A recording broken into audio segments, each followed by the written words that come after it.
Ay, anak, hanggang ngayon wala pa ring anak. Narinig ko ang bulong ng biyenan ko sa kusina. Parang patalim na tumusok sa puso ko. Sa loob ng maraming taon, ibinuhos ko ang buhay ko sa pagtatayo ng pamilyang ito, kasama si Miguel. Akala ko, ang lahat ng aking pinaghirapan, ang aking mga ipon para sa aming kinabukasan, ay para sa amin. Ngayon, iba na ang ibinulong niya sa iba. Ngunit ang kanyang pag-aakala ibang-iba sa katotohanan na aking hawak. Bago tayo magpatuloy, kung maaari, mag-subscribe ka sa channel at sabihin mo sa comments kung saan ka nakikinig ngayon, ikatutuwa ko talagang malaman iyon. Ako si Isabel Reyes. 58 taong gulang. Kung titingnan mo ako ngayon, isang babaeng may kapayapaan sa kalooban, may lakas. Hindi mo akalain ang bagyong pinagdaanan ko ilang taon na ang nakalipas. Bilang punong ehekutibong opisyal ng Vanguard Investments Incorporated, masasabi kong matagumpay ako sa mundo ng negosyo dito sa Makati. Ngunit ang puso ko iyon ang pinakamahina kong bahagi. Naaalala ko pa ang umagang iyon. Sariwang-sariwa pa rin sa aking alaala. Sa Terminal 3 ng paliparang pandaigdig ng Ninoy Aquino. Inaayos ko ang aking mga blusang seda sa maleta, isa-isa. Nakahanda ako para sa isang napakahalagang biyahe sa negosyo, patungong Cebu City. Malaki ang nakasalalay dito para sa kinabukasan ng aking pondo. Naramdaman ko ang paglapit ni Miguel sa likuran ko. Ang kanyang mga braso ay dahan-dahang pumulupot sa aking baywang. Ipinatong niya ang kanyang baba sa aking balikat. Ang kanyang boses, kasing lalim at kasing lambing ng dati. Mahal ko, sobra ka nang nagtatrabaho. Ilang araw ka lang mawawala, kailangan mo pa ang daming gamit. Pilit akong ngumiti. Ang ngiting sa loob ng maraming taon ay napagkamalan kong kaligayahan. May mga pulong ako sa maraming mahalagang kasosyo. Hindi ako pwedeng maging mukhang ordinaryo lang. Alam ko, sabi niya, mas humigpit ang yakap niya. Nasasaktan ako na makita kang nagpapakahirap ng ganyan. Pwede mo namang iwan sa akin ang lahat at maging reyna ka lang ng ating tahanan. May panahon na ang mga salitang iyon ay nakakaantig sa akin. Napapaharap ako, niyayakap siya, at pakiramdam ko ako ang pinakamapalad na babae sa mundo. Ngunit ngayon hindi na. May isang pag-aalala na unti-unting lumalago sa loob ko. Parang isang maliit na lamat sa isang perpektong salamin, hindi nakikita sa unang tingin. Ngunit may banta na baka, sa kaunting hawak, ito ay magkadurog-durog. Biglang, tumunog ang kanyang telepono. Isang tawag. Sumagot siya. At pagkatapos, paalam, mahal.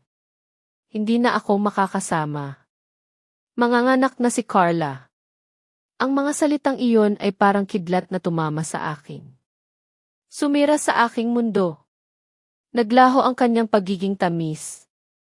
Ang kanyang pagmamadali at pagtalikod. Nakaukit sa aking alaala. Hindi na siya lumingon. Iniwan niya ako doon, nag-iisa, habang ang aking flight ay papalapit na. Sa sandaling iyon, hindi na siya ang Miguel na kilala ko. Mabigat ang alaala ng pagkakamali na iyon. Ngunit bago ang umagang iyon sa paliparan, mayroon ng mga senyales, hindi ko lang pinapansin. Bumalik ang aking isip sa mga panahong tila perpekto ang lahat. Ang kanyang mga napakasweet na salita, ang kanyang itahimik na suporta sa likod ng aking tagumpay. Noon, akala ko iyon ang pundasyon ng aming pagmamahalan. Ngayon, tila iyon ay nagiging isang malalim na pagdududa. Paano ko nga ba siya binigyan ng posisyon bilang Project Director sa Vanguard Investments Incorporated? Ang kumpanya ko. Alam kong may mga bulungan. Mga bulungan tungkol sa nepotismo. Ngunit piniling kong ipagsawalang bahala ang lahat. Dahil sa pagtitiwala ko sa kanya. Dahil sa pag-ibig ko sa kanya. Inakala ko na ang aking tagumpay ay tagumpay din niya. Nakalahati ng aking mga naabot ay dahil sa kanyang itahimik na suporta sa likod ng mga eksena. Pagkatapos, dumating si Carla Mendoza. Isang intern. Naaalala ko pa. Inilarawan siya ni Miguel bilang iinisyente at inosente. Mula raw sa probinsya, sabi niya. Lumipat sa Maynila para maghanap buhay. Masipag at ambisyosa. Siya mismo ang pumuri sa kanya ng husto. Ang kanyang kakaibang pagtatangi kay Carla ay hindi ko pinansin. Pinili kong tanggihan ang anumang hinala. Ako nga mismo ang nag-approve sa kanyang year-end bonus dahil sa isang excellent performance report na siya rin mismo ang sumulat. Noon, tila wala lang iyon. Ngayon, iba na. Naaalala ko ang gabing bago ang biyahe patungong Cebu City. Ito ang gabi bago ako iniwan sa paliparan. Kakalabas ko lang mula sa banyo pagkatapos maligo. Wala na si Miguel sa kwarto. Akala ko nasa study room siya. Nilapitan ko ang nightstand upang tingnan ang mga balita bago matulog. Sa tabi ng aking telepono, ang telepono ni Miguel ay umilaw. Isang abiso ng bagong mensahe. Hindi ko ugali na silipin ang telepono ng aking asawa. Ngunit ang isang linya na nakikita sa lock screen nagpalamig sa akin. Ang nagpadala, Carla Mendoza. Ang mensahe, kalahati lang ang nakikita, Miguel, masakit ang tiyan ko. Natatakot ako. Nagkabuhol-buhol ang aking puso. Naalala ko siya. Ang intern na iyon. Ang kanyang pagiging inosente na inilarawan ni Miguel. Bakit magpapadala ng ganitong uri ng mensahe ang isang intern sa kanyang boss sa gitna ng gabi? Sakto, pumasok si Miguel sa kwarto. Nang makita niya akong nakatitig sa kanyang telepono, isang kislap ng takot at kaba ang dumaan sa kanyang mukha. Ngunit mabilis niya itong itinago sa likod ng isang ngiti. Lumapit siya ng mabilis at kinuha ang telepono. Isa pang spam na mensahe. Ang dami talaga ngayon. Habang nagsasalita siya, ang kanyang mga daliri ay mabilis na gumalaw. Binura niya ang mensahe. Sobrang bilis, halos wala akong nakita. Sige, sagot ko. Nagpapanggap akong walang pakialam, kahit na sa loob ko ay nagsisimula ng bumuo ang isang malaking bagyo. Sige, matutulog na ako. Magpahinga ka na rin. Pumasok ako sa kama. Tumalikod ako sa kanya at nagpanggap na ipinikit ang mga mata ko. Narinig ko si Miguel na huminga ng malalim, tila nabunutan ng tinik. Maya-maya, pinatay niya ang ilaw at home. Matapos akong iwan ni Miguel sa paliparan, sa gitna ng matinding pagkabigla at sakit, nagpasya ako. Hindi ako umalis patungong Cebu City.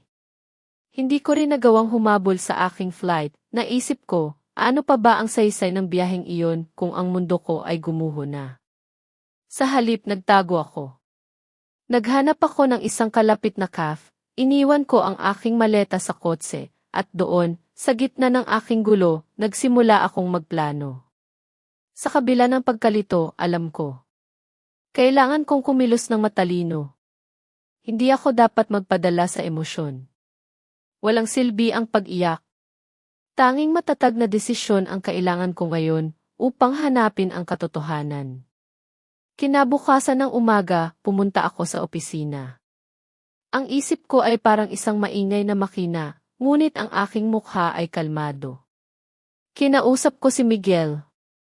Nagpapanggap akong may problema ang aking corporate credit card. Kailangan ko raw ang kanyang platinum card para sa gasto sa negosyo sa Cebu City. Tinitigan ko siya. Nakita ko ang pag-aalangan sa kanyang mga mata, ang banayad na pagdududa. Ngunit ang aking matatag na tingin ay nagpilit sa kanya. Sa iyo na ang akin, mahal, sabi niya. May ngiti pa rin sa kanyang labi. Inabot niya sa akin ang kanyang card. Platinum card. Sa sandaling iyon, ang pagtanggap ko sa card ay parang paghawak sa isang susi. Isang susi sa isang nakakatakot na sikreto. Isang susi na sa wakas ay magbubukas sa lahat. Pagbalik ko sa aking opisina, agad kong isinara ang pinto. Mahigpit. Para akong nasa isang kuta, naghahanda para sa isang labanan. Bilang isang AC client ng aking bangko, alam kong may paraan ako. Mabilis kong naibalik ang access sa online banking gamit ang impormasyon ng credit card ni Miguel. Huminto ako. Huminga ako ng malalim. Ang mga kamay ko ay nanginginig ng bahagya. Hindi dahil sa takot, kundi sa pag-asam ng katotohanan. Dahan-dahan, nag-click ako sa transaction history. Isang mahabang listahan ang lumabas sa aking screen. Pinagmasdan ko isa-isa. Mga regular na gastos, pagkain, pamimili, gasolina. Wala namang kakaiba roon. Mga pang-araw-araw na bayarin. Ngunit biglang nanlamig ako. Parang may pumigil sa hininga ko. Huminto ang aking paningin sa mga transaksyon sa Baby Lux Haven. Isang luxury baby store. Sa loob ng 3 buwan, aabot sa milyon-milyong piso ang kabuuang halaga. Damit ng sanggol, imported na formula milk stroller, kuna. Naramdaman ko na parang may pumigas sa aking puso. Ngunit hindi lang iyon. Sinundan pa ito ng buwanang bayad sa Lux Medical Center, Global City. Isa sa pinakaprestihiyoso at mamahaling maternity clinic dito sa Metro Manila. At sa wakas, ang huling patunay. Isang malaking bayad noong nakaraang linggo. Malinaw na nakasulat sa transaction details, Zay's delivery package, Carla Mendoza. Si Carla Mendoza. Ang pangalan niya ay parang punyal na tumutusok sa aking dibdib. Sumabog sa isip ko ang mensahe niya noong isang gabi, Miguel, masakit ang tiyan ko. Natatakot ako. Hindi iyon kasinungalingan. Mga contractions iyon. Hindi lang sakit sa tiyan. Si Miguel Santos. Ang lalaking minahal ko ng buong kaluluwa. Ang lalaking pinakasalan ko sa kabila ng pagtutol ng aking pamilya. Ginagamit niya ang aming pera para sa kanyang ibang babae. Mula sa pagbubuntis hanggang sa panganganak.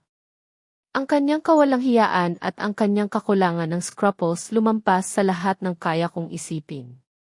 Umusbong ang matinding galit at sakit sa loob ko. Halos basagin ko ang laptop sa galit. Ngunit pinigilan ko ang sarili. Huminga ako ng malalim. Ang pag-iyak o pagbasag ng mga bagay ay walang silbi ngayon. Hindi. Kailangan kong maging mas malamig at kalkulado kaysa kailanman. Walang luha. Tanging isang matatag na desisyon ang naramdaman ko. Agad akong tumawag. Isang tawag sa aking matalik na kaibigan at abogado. Si Attorney Stella Lim. Nanginginig ang boses ko. Hindi ko mapigilan. Stella, kailangan ko ang tulong mo, sabi ko. Sa kabilang linya, siguro ay naramdaman ni Stella na mayroong matinding problema. Isabel, anong nangyayari?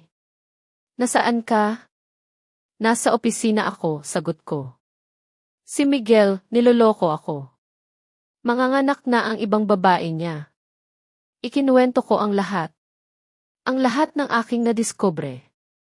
Si Stella, tahimik siyang nakinig. Walang anumang interrupsyon. Nang matapos ako, ang kanyang boses ay matatag at rational. Isabel, makinig kang mabuti. Una, huwag mong ipaalam sa lalaking iyon na alam mo na ang lahat. Sa ngayon, ikaw ang may hawak ng sitwasyon. Huwag mong sirain.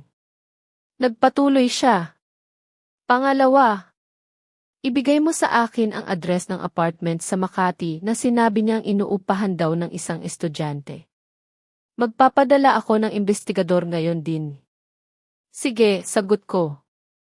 Unti-unti nang bumabalik ang aking kalmado. Ang tawag kay Stella ay parang isang angkla na humila sa akin mula sa putik ng emosyon. Ang sakit ng pagkalito ay nagiging isang matalas na pagiging mapagmasid. Mabuti, sabi niya.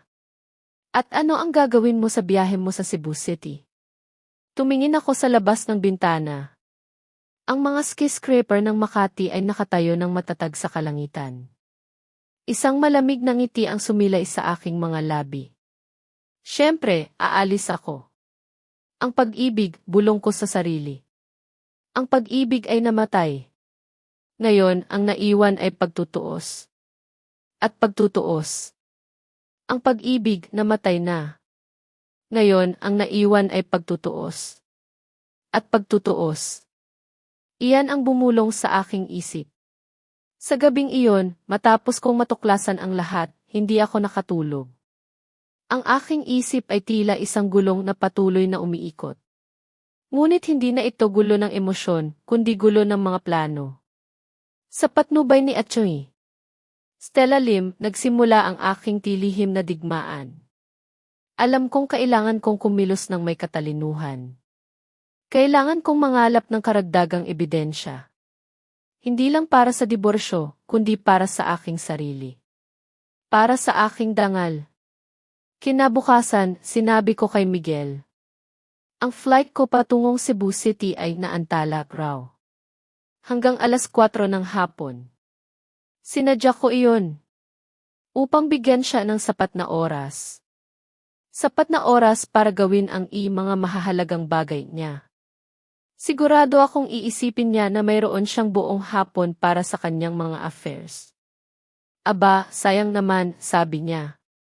Akala ko pa naman ay masusundo kita para magsabay tayong kumain. Ang kanyang tinig ay puno ng hipeking pagkabigo. Ang kanyang husay sa pag-arte ay talagang napakagaling. Ngunit para sa akin, hindi na iyon mahalaga. Kung mas perpekto ang kanyang pag-arte, mas masakit ang kanyang pagbagsak sa huli. Ang natitirang hapon ay ginugol ko sa aking opisina. Tahimik. Walang ginagawa. Nagpaplano. Binabalikan ko ang lahat ng aming ari-arian, ang aming mga joint account, mga insurance policy, at mga investments. Nang matapos ang digmaang ito, ayoko na, kahit isang sentimo ay hindi niya madadala mula sa akin. Kung gusto niyang maglaro ng marumi, huwag niya akong sisihin kung magiging walang awa ako. Hindi na ako umuwi. Sa aking opisina, naghintay ako. Naghintay ako ng balita mula kay Atty. Stella Lim.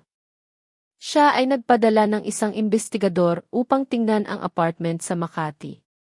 Iyon ang sinabi ni Miguel na murang inuupahan ng isang estudyante. Umaasa akong makita ang isang maliit na bakas ng duda. Maya-maya, dumating ang email. Mula kay Atty. Stella Lim. Ang nilalaman ay maikli. Ngunit bawat salita ay tumama sa aking dibdib. Parang martilyo. Isabel, nagpadala ako ng tao. Walang lease agreement na nakarehistro sa pangalan ng estudyante sa condo unit na iyon sa Makati. Sabi ng mga kapitbahay, isang buntis na babae ang lumipat doon ilang buwan na ang nakalipas. Madalas siyang dinadalaw ni Miguel, lalo na tuwing gabi. Nawala na ang lahat ng pag-aalinlangan. Wala nang puwang para sa duda. Ang kwento ng estudyanteng walang pera na tinulungan niya isang malaking palabas. Isang palpak na pagtatangka upang itago na ginawa niya ang isa sa aking mga ari-arian bilang kipugad ng pagkakamali niya at ng kanyang ibang babae. Gaano katanga ba ang tingin niya sa akin? Huminga ako ng malalim. Ang malamig na hangin ay pumuno sa aking baga at nagpatahimik sa akin. Walang luha. Ang sakit ay mabilis na nagiging igalit at determinasyon. Panahon na upang kumilos. Hindi ko hahayaan na ang mag-asawang iyon ay patuloy na mamuhay ng komportable sa gastos ng aking pagsisikap at sakripisyo. Muli kong tinawagan si Atty. Stella Lim. Stella, salamat. Iyan mismo ang inaasahan ko. Ano ang susunod na hakbang? Ang kanyang tinig ay puno ng pag-aalala. Isabel, huwag kang gagawa ng anumang kahangalan. Isipin mo muna ang sarili mo, okay? Hindi ako gagawa ng iskandalo, sagot ko. Ang boses ko ay malamig. Hindi ko gugupitin ang buhok ng sinuman. Gusto kong mahuli siya red-handed. Gusto ko na wala siyang kahit kaunting pagkakataon na mag-imbento ng dahilan. Ikinuwento ko ang aking plano kay Stella. Matagal siyang natahimik. Pagkatapos, bumuntong hininga siya. CJ, magpapadala ako ng tao na magiging available para sa iyo.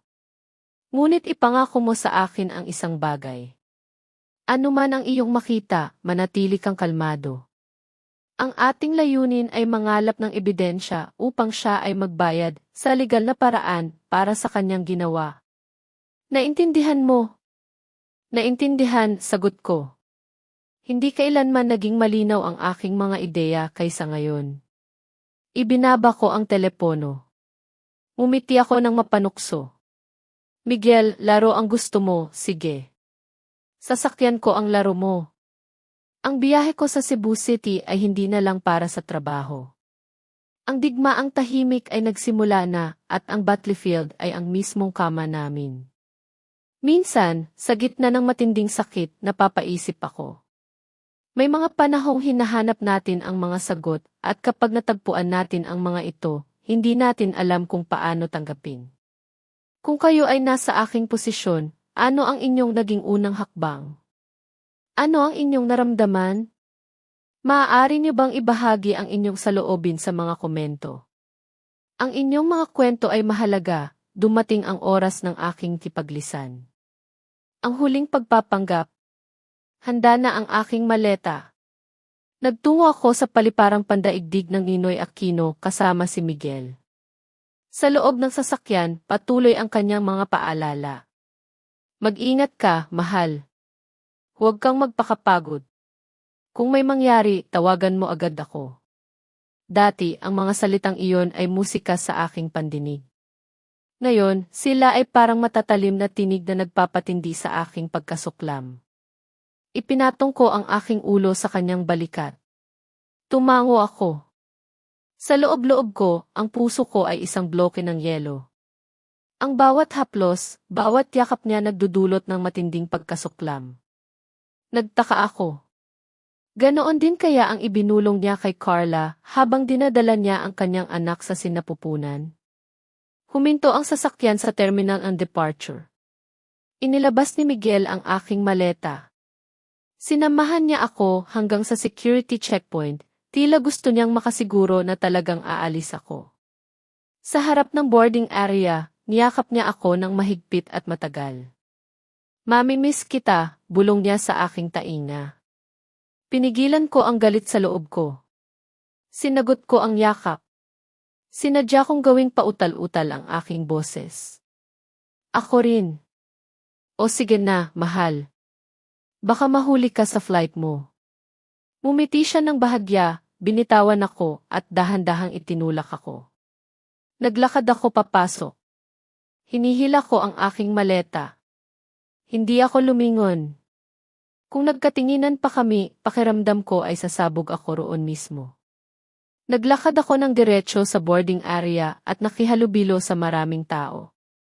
Alam kong nakatingin pa rin si Miguel sa aking likuran. Lumiko ako sa check-in counters. Nagmadali akong pumasok sa isang comfort room. Tiningnan ko ang sarili ko sa salamin. Namumula ang aking mga mata. Hindi dahil sa kalungkutan kundi sa purong galit. Huminga ako ng malalim upang kumalma.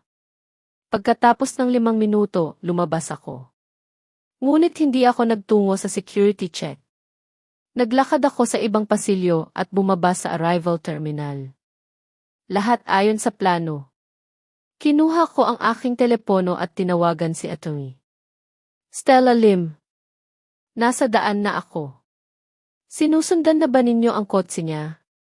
Sagot ni Stella. Ang boses niya ay matatag at nakakapagpatahimik. Kakaliwa lang niya sa paliparan. Patungo sa bahagi ng Makati. Mabuti. Huwag ninyo siyang papayagan na mawala sa inyong paningin. Pupunta ako dyan ngayon din. Ibinaba ko ang telepono. Sumakay ako ng taxi. Habang bumabaybay ang kotse sa expressway, lumingon ako. Nakita ko ang paliparan na unti-unting lumiliit. Paalam, Miguel. Tapos na ang show mo. Ngayon, magsisimula ang susunod na act. Ang act na ako ang direktor. Ang act na ikaw ang magiging pinakamiserableng talunan.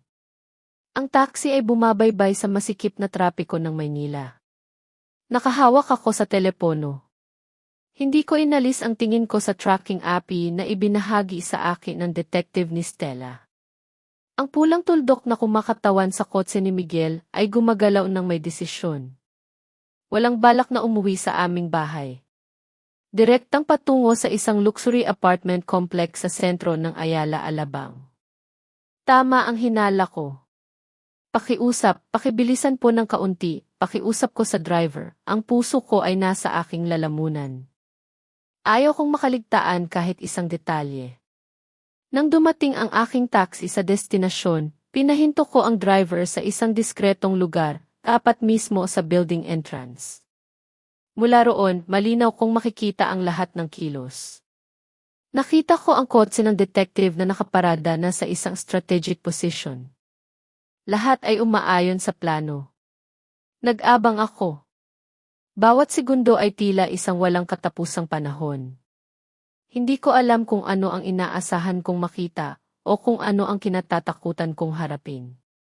Sa kabila ng paghahanda ko sa sarili, nang malapit nang lumabas ang katotohanan, ang puso ko ay patuloy pa ring lumalabas. Ang sakit ng pagkakamali, isang banayad at patuloy na kirot. Mga 15 minuto ang lumipas. Nakita ko si Miguel na nagmamadaling lumabas mula sa entrance. Ang kanyang mukha ay hindi na nagpapakita ng kanyang karaniwang kalmado at pagiging sopistikado. Sa halip, may isang ekspresyon ng matinding takot at pag-aalala. Tumakbo siya patungo sa kanyang kotse. Pagkatapos, lumabas ang eksena na pinakakinatatakutan ko. Bumalik si Miguel sa loob ng building. At pagkatapos, lumabas siya, inaalalayan ang isang babae. Si Carla Mendoza. Nakasuot siya ng maluwag na maternity dress, ang isang kamay ay nakahawak sa kanyang malaking tiyan, at ang isa naman ay matatag na nakahawak kay Miguel. Ang kanyang mukha ay puno ng sakit. Nanganganak na siya. Dahan-dahang tinulungan siya ni Miguel na umupo sa likurang upuan. Maingat niyang ikinabit ang seatbelt at yumuko upang bumulong ng isang bagay sa kanyang tainga. Ang malambing at nag-aalalang tingin na iyon. Akala ko'y para lang sa akin. Nagkamali ako. Kaya niyang ibigay ang lambing na iyon sa sinumang babae na may anak niya. Nang nasaksihan ko ang eksenang iyon, gumuho ang aking mundo. Wala nang natitirang ilusyon. Ang pag-ibig, ang kasal, ang tahanan, lahat ng itinayo ko ng maingat sa loob ng maraming taon ay isa lamang nakakatawang palabas. Mabilis na sumakay si Miguel sa driver's seat. Ang sasakyan ay mabilis na naglaho. Agad kong tinawagan ang detective ni Stella. Opo, Ginang Reyes. Patungo sila sa SU Lux Medical Center, Global City. Ang SU Lux Medical Center, Global City. Ang parehong pangalan na nakita ko sa credit card statement. Inihanda niya ang lahat ng perpekto sa aking likuran para salubungin ang kanyang secret son. Sa SU Lux Medical Center, Global City. Pakiusap, sabi ko sa taxi driver na mamaos ang boses ko. Sa loob ng biyahe, hindi ako umiyak. Tila ang luha ay natuyo, nag-iwan ng isang malamig na puwang hanggang sa aking mga buto at isang matinding puot. Binigyan ko siya ng pagkakataon. Niloko ko ang sarili ko na baka isang hindi pagkakaintindihan lang ito. Ngunit hindi. Lahat ay totoo. Isang krudo at malupit na katotohanan. Ang aking asawa, ang lalaking minahal ko ng buong kaluluwa, pagkatapos niya akong ihatid para sa isang business trip, ay nagmamadaling umalis upang dalhin ang kanyang ibang babae sa panganganak ng kanilang anak. Miguel Santos, ikaw ay hindi ka panipaniwala. Nagawa mong gawin akong pinakakaawa-awang babae sa mundo. Ngunit nakalimutan mo ang isang bagay. Kapag ang isang tanga ay nagising mula sa kanyang panaginip, nagiging mas nakakatakot siya kaysa sa inaasahan mo. Ang SU Lucas Medical Center, Global City ay isa sa pinakamahal na private hospital sa Maynila. Hindi ito maingay at masikip tulad ng isang public hospital. Tahimik at marangya, tila isang 5-star hotel. Walang duda, pinili ito ni Miguel upang bigyan ng pinakamahusay na pangangalaga si Carla at ang kanyang anak at upang iwasan ang mga mapanuring tingin. Ngunit hindi niya inakala na ang taong pinakagusto niyang iwasan ay narito mismo. Nagbayad ako sa taxi at bumaba. Hindi ako agad pumasok. Tumayo ako sa isang diskretong sulok sa labas, pinapanood si Miguel na abala, inaasikaso ang admission ni Carla. Pabalik-balik siya sa reception at waiting room, pinapawisan, ngunit ang kanyang mga mata ay nagniningning sa pag-asa at kaligayahan. Isang kaligayahan na hindi ko pa nakita sa kanya. Maya-maya, nagdala ng wheelchair ang isang nurse at dinala si Carla sa delivery room. Tumakbo si Miguel sa tabi niya, hinawakan ng mahigpit ang kanyang kamay, at patuloy na yumuko upang aliwin siya. Mahal, huwag kang matakot. Nandito ako sa tabi mo. Matatapos din ito. Malapit na nating makita ang ating baby. Miguel, ang sakit talaga, hiyaw ni Carla. Mahina at kaawa-awa ang kanyang boses. Alam ko. Konting tiis pa. Malakas ka. Kaya mo iyan. Pinunasan niya ang pawis sa noo ni Carla ng mailambing. Ang tingin niya ay puno ng pagmamahal at habag. Ilang metro lang ang layo ko. Nakatayo ako, tila isang hindi nakikitang multo, nasasaksihan ang bawat eksena ng nakakaantig na melodrama na iyon. Ang puso ko ay hindi na sumasakit. Naging yelo na ito. Ganyan pala ang tunay na Miguel kapag nagmamahal siya ng isang tao. Sa akin, marahil, ang lahat ay interes at kalkulasyon mula sa simula. Huminga ako ng malalim. Inayos ko ang aking postura. Dahan-dahan, lumabas ako mula sa dilim. Hindi ako nagsalita. Tanging pinagsiklop ko lang ang aking mga braso at pinagmasdan silang dalawa nang may malamig na tingin. Si Miguel ang unang nakakita sa akin. Nang itinaas niya ang kanyang ulo at nagtama ang aming mga tingin, ang ngiti sa kanyang labi ay agad na nagyelo. Ang lambing at pag-ibig sa kanyang mga mata ay naglaho. Napalitan ng isang ekspresyon ng pagkabigla, takot at hindi makapaniwala. Isabel, utal niya. Halos hindi lumabas ang boses niya. Anong ginagawa mo rito? Hindi ba dapat nasa eroplano ka? Ang kanyang mukha ay namutla, tila nakakita ng multo. Nang makita ang reaksyon ni Miguel, lumingon din si Carla.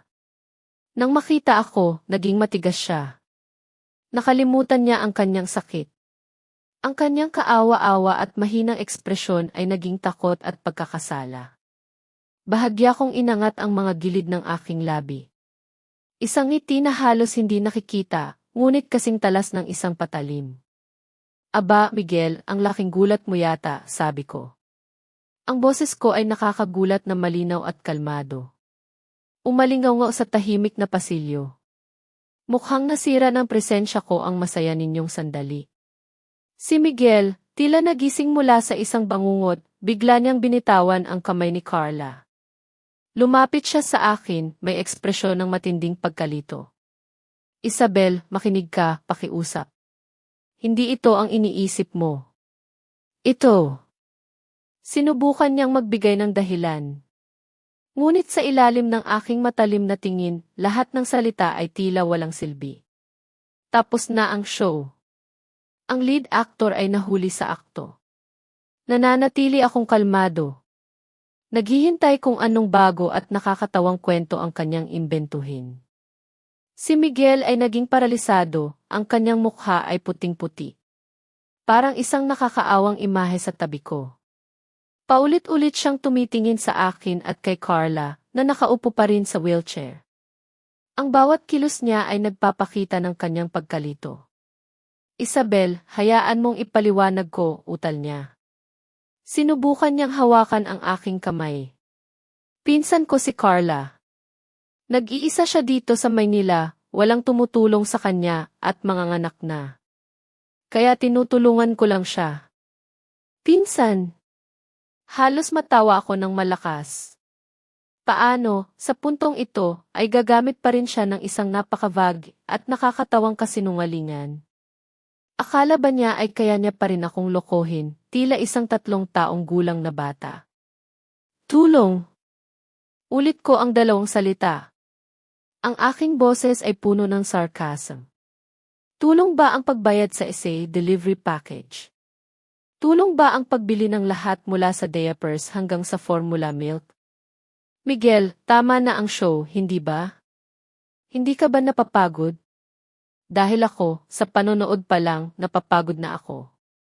Ang bawat salita ko ay parang isang matalim na karayom, tumutusok sa lobo ng kasinungalingan na pilit niyang pinapalaki. Ang mukha ni Miguel ay nagbago ng kulay. Alam niyang hindi na niya ito maitago pa. Ang pagkalito sa kanyang mukha ay dahan-dahang naglaho. Napalitan ng iritasyon at inis. Sinusundan mo ako, bulong niya. Ang tingin niya ay hindi na takot kundi paninisi. Umamin ako ng lantaran. Hindi ako umiwas sa kanyang tingin. Kung hindi kita sinundan, kailangan ko pang maghintay na ipakilala mo sa akin ang babae at ang kanyang anak at patuloy akong maniwala na pinsan mo siya. Natahimik siya. Hindi makasagot. Sakto, si Carla, na nasa likod ko, ay muling humiyaw. Mas kaawa-awa ang kanyang boses. Miguel, masakit. Masakit talaga. Ang kanyang pag-arte ay walang katapusan. Gusto niyang gamitin ang bata upang makuha ang atensyon ni Miguel. Upang ipaalala sa kanya kung ano ang pinakamahalaga sa sandaling iyon. Lumingon si Miguel upang tingnan siya. Isang kislap ng habag ang dumaan sa kanyang mga mata. Iyon ang tingin na iyon. Ang huling hibla ng pagmamahal na natitira sa akin ay tuluyan ng naputol. Sa harap ng kanyang asawa, hindi niya itinatago ang pag-aalala niya sa kanyang ibang babae. Nang muli siyang tumingin sa akin, ang galit ay ganap ng lumampas sa katinuan. Marahil dahil nasira ang kanyang perpektong plano. O dahil inalis ang kanyang maskara. Hindi na niya kayang panatilihin ang kanyang karaniwang pagkilos. Isabel, wala kang alam, sigaw niya. Ang kanyang boses ay umalinggaw sa pasilyo. Ano ba ang alam mo? Nabubuhay ka lang para sa trabaho mo. Nag-alala ka ba talaga sa akin kahit minsan? Alam mo ba kung gaano ako nagtiis sa lahat ng panahong ito? Tinitigan ko siya. Ang aking tingin ay kasing lamig ng yelo. Nagtiis? Anong karapatan mo para bigkasin ang salitang iyon? Ako ang nagtiis. Nagtiis ako sa iyong mga panloloko. Nagtiis ako na sinustentuhan mo ang iyong ibang babae gamit ang pera ko. Na hindi ako nag-aalala sa iyo. Tumawa ako ng mapait.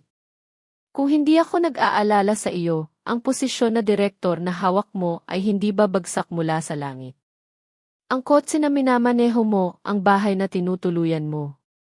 Mayroon bang anumang bagay dyan na hindi sa akin? Miguel, ikaw ay isang walang utang na loob at walang pasasalamat. Ang aking mga salita ay parang match na nagliyab sa kanyang marupok na ego. Sanay siya na binibigay ko sa kanya ang lahat. Sanay siya sa buhay na marangya ng walang pagsisikap. Ngayon na inilalantad ko ang kanyang totoong mukha ng walang awa, tuluyan na siyang nawalan ng kontrol. Manahimik ka, sigaw niya. At sa isang iglap ng pagkawalang kontrol, itinaas niya ang kanyang kamay. Isang matalim at tuyong tunog ang umalingaw-ngaw. Tila nagyelo ang pasilyo. Ang kaliwang pisngi ko ay nasaktan. Isang matalas at mainit na sakit. Naramdaman ko ang parang lasa ng dugo. Naramdaman ko ang bigat ng kanyang gali. Ang lalaking minahal ko ng buong puso. Ang lalaking ipinagpalit ko ang lahat. Sinampal ako sa isang pampublikong lugar. Sa harap ng kanyang ibang babae. Hindi ako umiyak. Hindi ako sumigaw. Dahan-dahan, itinaas ko ang aking ulo. Tumingin ako ng diretso sa kanyang mga mata. Sa kanya, walang bakas ng pagsisisi. Tanging galit at ang euforya ng isang mahina na sa wakas ay nagtagumpay. Ang sampal na iyon ay hindi lang nagdulot ng sakit sa pisikal. Sinira nito ang lahat. Ang pagmamahal, respeto, mga alaala, pag-asa lahat ay naging abo. Mula sa sandaling ito, sa pagitan namin ni Miguel, tanging puot na lang, ang paligid ay tila nagyelo. Ang sampal na iyon. Ang matalim na tunog. Ang sakit sa aking pisngi ay hindi pisikal lamang. Mas matindi pa ang lamig na naramdaman ko sa aking puso. Ngunit sa kabila ng lahat, hindi ako nagpatalo. Dahan-dahan, itinaas ko ang aking kamay. Hindi upang hipuin ang aking pisngi, kundi upang kunin ang aking telepono mula sa aking pitaka. Binuksan ko ang kamera sa harap. Kalmado akong nagpicture sa aking pisngi. Nakuha nito ang bakas ng nangyari. Pagkatapos, inikot ko ang kamera. Nakuha ko ang buong eksena. Ang isang Miguel na natutulala pa, at ang isang Carla Mendoza na nakaupo sa wheelchair, nakahawak sa kanyang tiyan. Ito ang perpektong ebidensya. Ang perpektong patunay ng nangyari. Inilagay ko ang telepono sa aking pitaka. Nagbigay ako ng isang ngiti. Isang ngiti na mas malamig, mas malayo kaysa dati. Anong ginagawa ko, sabi ko. Ang boses ko ay malinaw. Bawat silable ay umukit sa hangin. Nangalap ako ng ebidensya para sa demand for divorce. Tapos na, Miguel. Pagkatapos kong sabihin iyon, hindi ko na sila binigyan ng kahit isang segundo pa ng aking oras. Tumalikod ako. Naglakad ako ng matatag. Ang tunog ng aking sapatos sa marmol na sahig ay umalingaw-ngaw. Malamig. Determinado. Parang mga tambol na nagpapahayag ng pagsisimula ng isang digmaan. Sa aking likuran, narinig ko si Miguel na sumisigaw ng aking pangalan. Isang halo ng galit at takot. Ngunit hindi ako lumingon. Ang daan sa aking likuran ay gumuho na. Ngayon, kailangan ko lang sumulong. Paglabas ko ng ospital, huminga ako ng malalim. Ang mamasa-masang hangin ng tag-init sa Maynila. Hindi ako umuwi. Hindi rin ako nagpunta sa opisina. Sumakay ako ng taxi. Ibinigay ko ang address ng law office ni Atty. Stella Lim. Sa loob lamang ng kotse, pinayagan kong manginig ang sarili ko. Ngunit hindi ito takot. Ito ay ang galit na kinikimkim ko. Nagkamali ako. Ang pinakamalaking pagkakamali sa buhay ko ay ang magtiwala kay Miguel Santos. Ang isipin na ang pag-ibig ay maaaring malampasan ang lahat ng pagkakaiba sa pinagmulan at mga halaga. Ang resulta ay isang sampal. Literal. At metaporikal. Iyon ang nagpamulat sa akin sa katotohanan. Nang dumating ako sa opisina ni Stella, naghihintay na siya. Nang makita niya ang marka sa aking pisngi, wala siyang sinabi. Tahimik niya lang akong iginabay sa kanyang opisina. Sinervan niya ako ng isang baso ng tubig. Sinaktan ka ng masakit na salita iyon, tanong ni Stella. Matatag ang boses. Tumango ako. Ipinakita ko ang picture na kinuha ko. Nahuli ko silang dalawa sa klinik. Manganganak na ang babae. Tiningnan ni Stella ang picture. Kumunot ang kanyang eleganteng kilay. Magaling, Isabel. Napakagaling. Sa ebidensyang ito, sobra na. Ngayon, makinig ka. Kinuha niya ang isang folder. Nagsimula siyang ipaliwanag sa akin ang mga susunod na legal na hakbang. Una, i-freeze lahat ng ari-arian. Pangalawa, palitan ang mga kandado ng bahay. Pangatlo, padalhan siya ng demand for divorce kasama ang isang restraining order. Dahil sinaktan ka niya, maaari tayong humingi ng di bababa sa 100 metro na distansya na hindi niya pwedeng lapitan. Nakinig ako. Matatag akong tumango. Gawin mo.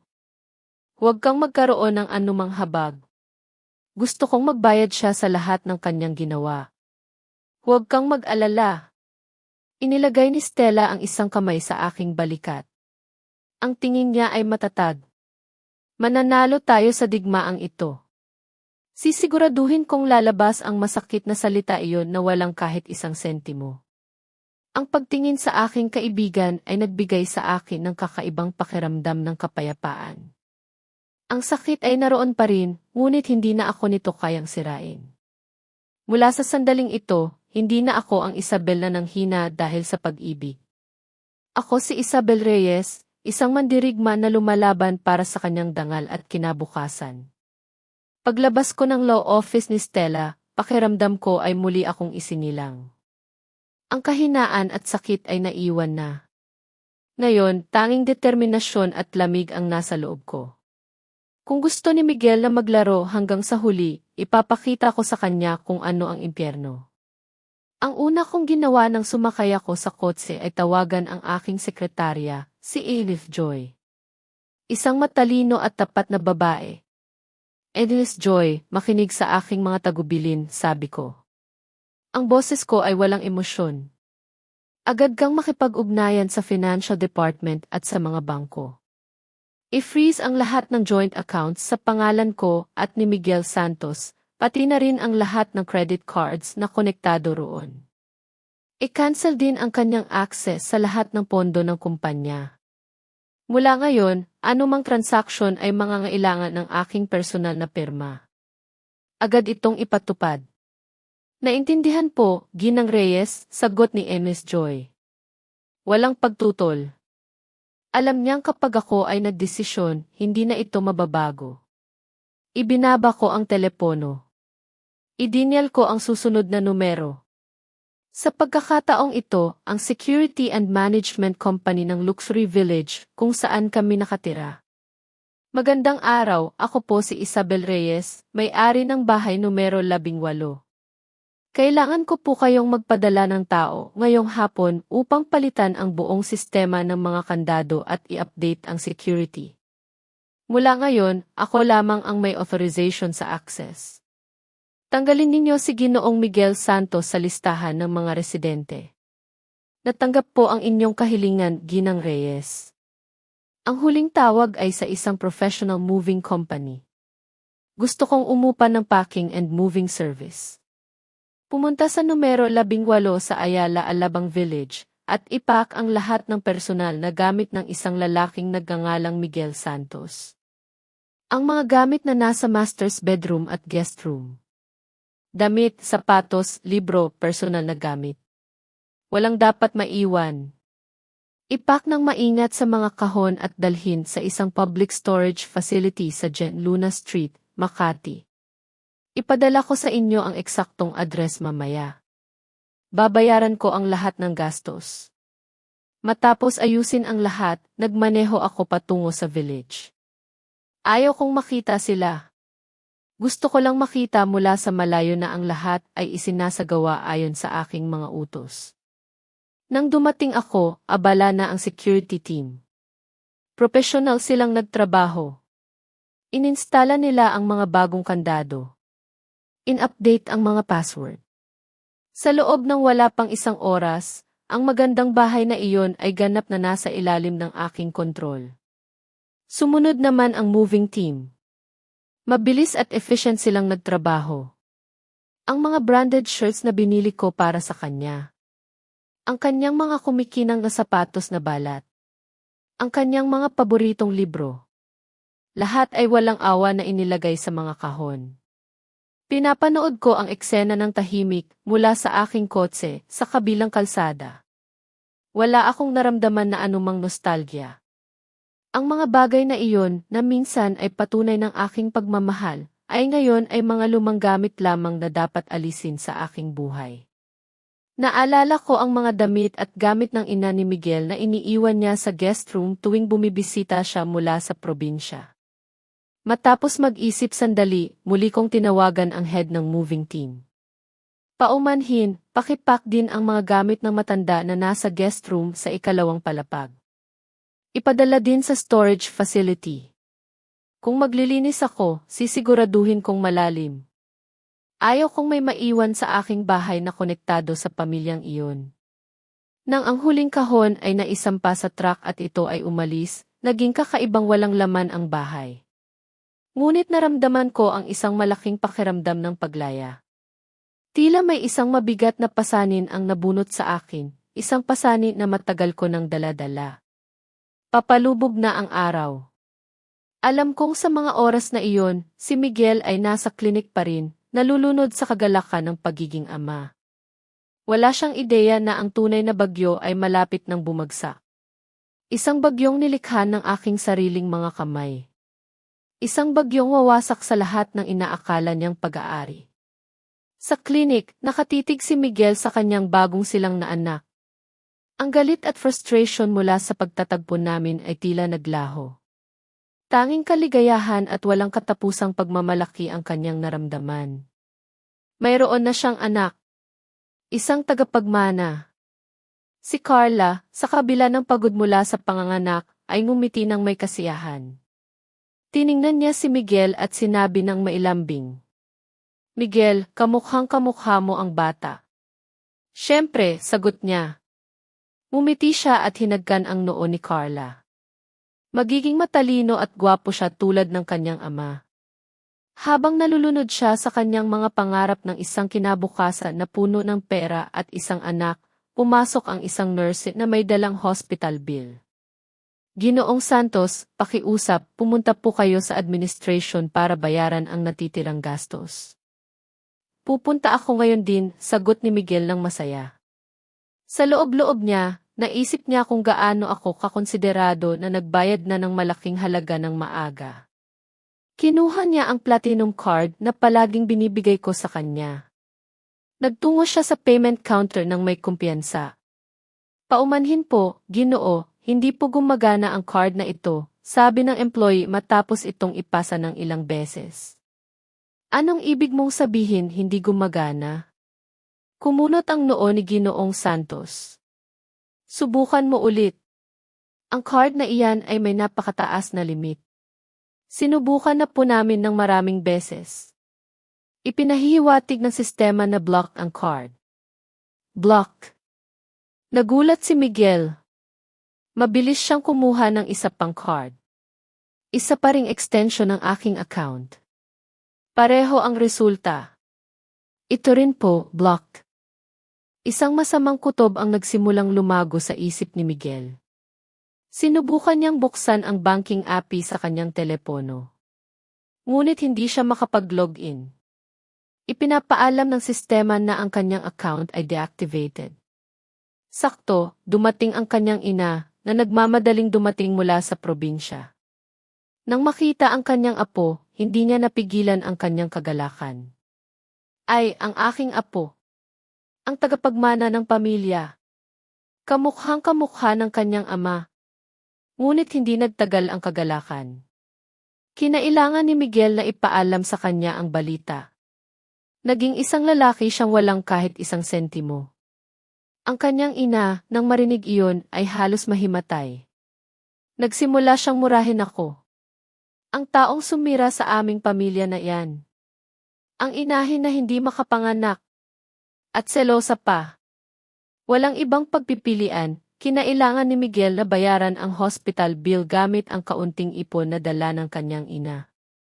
Nagpasya siyang dalhin si Carla at ang baby diretso sa aming bahay sa Ayala Alabang Village.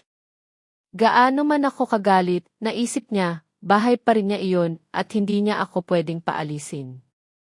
Bukod pa rito, baka lumambot siya kapag nakita niya ang napakagandang baby. Ngunit nang dumating ang taxi kasama ang tatlo at ang lahat ng kanilang bagahe sa pasukan ng Ayala Alabang Village, hinarap ni Miguel ang isa pang pagkabigla. Pinahinto ng security guard ang kotse. Paumanhin po, Ginoong Santos. Hindi na po kayo resident ng village na ito. Hindi po kayo pwedeng pumasok. Anong sinasabi mo? Galit na sigaw ni Miguel.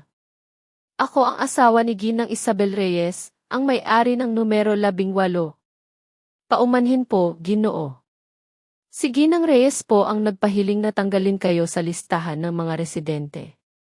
Sinusunod lang po namin ang mga patakaran. Hindi makapaniwala si Miguel sa kanyang narinig. Bumaba siya ng kotse. Tumakbo patungo sa pintuan ng aming bahay. Nagsimula siyang katukin ang doorbell at isinisigaw ang pangalan ko. Ngunit tanging isang malalim na katahimikan ang sumagot. Sinubukan niyang buksan ang pintuan gamit ang kanyang fingerprint. Ngunit error ang lumabas. Ang mga kandado ay napalitan. Ang kanyang ina, sa loob ng taxi, ay umiiyak at nagrereklamo habang inaalalayan ang kanyang apo. Si Carla, masakit mula sa cesarean section at pagod, ay nanatiling tahimik, may ekspresyon ng matinding pagkabigo. Nang ang kawalan ng magawa at galit ni Miguel ay umabot sa rurok, tumunog ang kanyang telepono. Isang mensahe mula sa akin. Binuksan niya ito ng mabilis, umaasa na baka lumamig na ang aking galit. Ngunit ang mensahe ay isang malamig na pangusap, walang bahid ng emosyon. Lahat ng gamit mo at ng nanay mo ay inilipat na sa storage facility #234 sa Gen Luna Street, Makati. Bayad na ang upa para sa unang buwan. Mula ngayon, ikaw na ang bahala sa sarili mo. Huwag ka nang magpakita sa buhay ko. Hinawakan ni Miguel ng mahigpit ang telepono. Ang buong katawan niya ay nanginginig sa galit.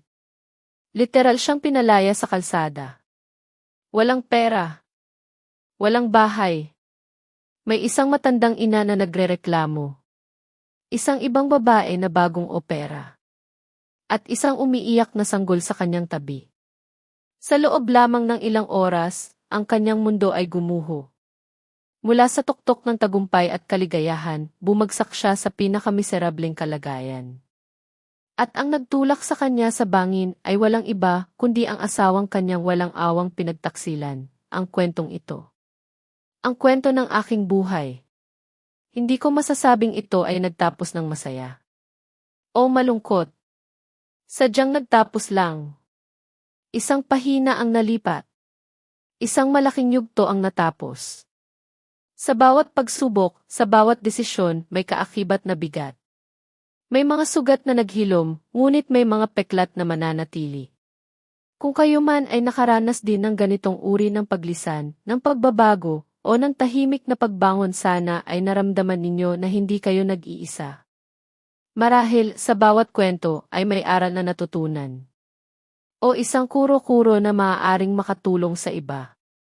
Kung nais ninyong marinig pa ang mga ganitong salaysay ng buhay, ng pagharap sa mga pagsubok, at ng pagtuklas ng sariling lakas, maaari ninyong pakinggan ang iba pang bahagi. Makikita ninyo ang iba pang kwento sa Tahimik na Ganti. Ang video na ito ay isang kakang-isip na kwento na hango sa mga karanasan sa buhay. Hindi ito ginawa upang husgahan ang sinuman, kundi upang maging tahimik na paanyaya sa pagninilay tungkol sa buhay at sa pakikitungo natin sa kapwa. Ang mga tauhan, pangalan, at lugar ay walang kaugnayan sa tunay na buhay at binago upang hindi makapinsala sa kaninuman. Naway makatulong ang kwentong ito upang kahit saglit ay maalala mo ang sarili mong buhay at ang mga mahalaga sa iyo.